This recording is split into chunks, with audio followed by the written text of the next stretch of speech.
जय श्री राधे कृष्णा, जय श्री राधे कृष्णा, राधे कृष्णा राधे कृष्णा। ओम नमो भगवते वासुदेवाय, ओम नमो भगवते वासुदेवाय। भाइयों, मैं आपके सामने कुछ लेके प्रस्तुत हूँ। भागवत तो आपने सुनी होगी। वो भागवत में स्कंद 4 के अंदर आपने सुना होगा कि दक्ष प्रजापति को ब्रह्मांड का नायक बनाया जा रहा था और सभी देवतागण बैठे हुए थे। ब्रह्मा जी उस सभा में थे और जब दक्ष प्रजापति आए तो सब दमादों ने खड़े होकर प्रणाम किया, लेकिन भोलेनाथ बैठे रहे। वो आत्मा राम हैं, वो जगत के गुरु हैं, खड़े नहीं हुए। और आप जानते हो कि सभा में जिसका सम्मान होता है कि इतने लोग सम्मान करते हैं, उधर दृष्टि नहीं जाती और वो सम्मानीय व्यक्ति देखता है कि मुझे प्रणाम कौन नहीं कर रहा है। मोहल्ले में सभी लोग तो मुझे प्रणाम करते हैं, लेकिन प्रणाम कौन नहीं कर रहा है इस पे ध्यान रहता। वही दक्ष का आज हुआ। दक्ष की बुद्धि चकरा गई और दक्ष अनाप शनाप बकने लगा। दक्ष ने कहा, देखो ब्रह्मा जी के कहने पर मैंने अपनी सुकुमारी कन्या को इस भूतनाथ को दे दी, बंदर जैसे नेत्र वाले, और मैं तो कह भी नहीं सकता इतना। दक्ष प्रजापति ने अनाप शनाप कहा, अपमान किया यानी भोलेनाथ का, जगत गुरु का। आप जानते हो हर हर निंदा सुने जो काना लगे, पाप गो घास समाना। आज नंदी खड़े हो गए, नंदी का खून खोने लगा। भृगु जी ने दाढ़ी हिला करके समर्थन किया, पूछा किस खिलखिला करके हंस दिया। और नंदी ने स्कंद 4 अध्याय 2:24 में आज नंदी ने किलकिला करके कहा कि विद्या बुद्धि विद्यायाम करम मयामसो जड़ाए संसरंती है ये चामु मनु सर्ववावे नमो। श्री नंदी जी ने अश्राप दिया। जब दक्ष ने अश्राप दिया कि आज से भोलेनाथ को कहीं यज्ञ में भाग नहीं मिले, तो विद्या बुद्धि विद्यायाम आज नंदी जी ने अश्राप दिया। नंदी जी ने श्राप दिया कि मूर्ख, कर्ममयी विद्या को ही विद्या समझता है, इसलिए यह। और जो लोग भगवान शंकर का अपमान करने वाले, इस दुष्ट के पीछे पीछे चलने वाले हैं, वो सभी जन्म मरण रूप संसार चक्र में पड़े रहे। भैया, ये बाघ बाणों का युद्ध कितना भयंकर श्राप दिया नंदी ने आज दक्ष को, और साथ में ब्राह्मण थे उनको भी दिया। हाँ, ये ब्राह्मण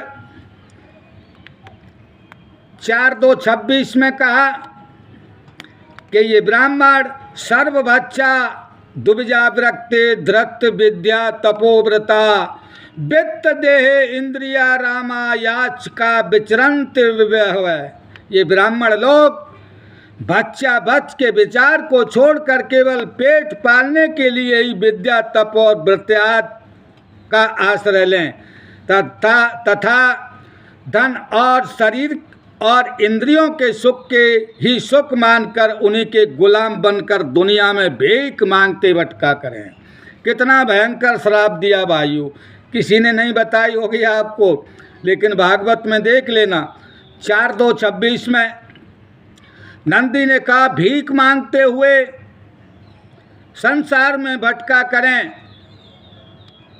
इतना भयंकर अश्राप दे दिया। तो आज आप देखते हो कि 10-10 मंदिरों पे लोग भाग रहे हैं, कहाँ कहाँ प्रोताई कर रहे हैं, फिर भी पेट नहीं भरता।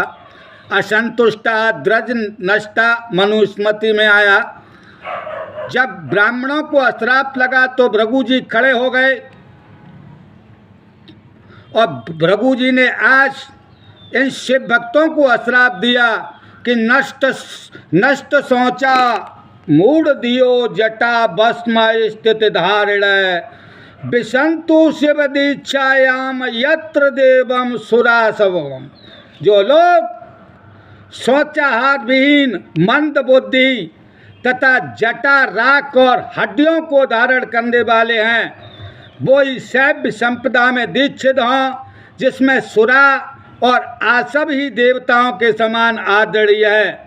भृगु जी ने यह अश्राप दिया, भाइयों ये बाघ बाणों का युद्ध चला और आज तक फैल रहा है, लेकिन भोलेनाथ को नहीं लगा, क्योंकि भोलेनाथ तो परम वैष्णव है ना। उमा कहूँ मैं अनुभव अपना, सत्य हर भजन जगत सब सपना। कुछ लोगों ने, मैं कह भी चुका हूँ आपसे, बातों को दबाया है, लेकिन भागवत की बात सुखदेव जी कहते हैं बगैर मिलावट के लोगों के सामने ले जानी चाहिए। जैसे 7:19 गीता 7:19 में भगवान ने कहा, बहु नाम जन्मानामन्ते ज्ञानवान मां प्रपदत्ते वासुदेव शरम्यतम स महात्मा सुदुर्लभ। वासुदेव का महात्मा, वासुदेव का भजन करने वाला महात्मा संसार में दुर्लभ है। श्री भगवान ने कहा, हे अर्जुन, अनेक जन्म जन्मांतर के बाद जिसे सचमुच ज्ञान होता है वह मुझको समस्त कारणों का कारण जानकर और मेरी शरण में आता है। ऐसा महात्मा है अर्जुन अत्यंत दुर्लभ है। तो आप भगवान की तो पूजा करते हो और भगवान ने कह दिया है कि सपने उन्हें देखा पर दोषा मुझसे अधिक संत को देखा। जो मेरे भक्तों की मुझसे ज़्यादा सेवा करता है भैया उद्धव, भैया अर्जुन, उसको मैं प्राप्त हो जाता हूँ, उसको मैं प्राप्त हो जाता हूँ, उसको मैं प्राप्त हो जाता हूँ। आप सभी लोग सुनते रहना, मैं आपको भागवत गीता की बातें बताता रहूँगा। जय श्री राधे कृष्णा, जय श्री राधे।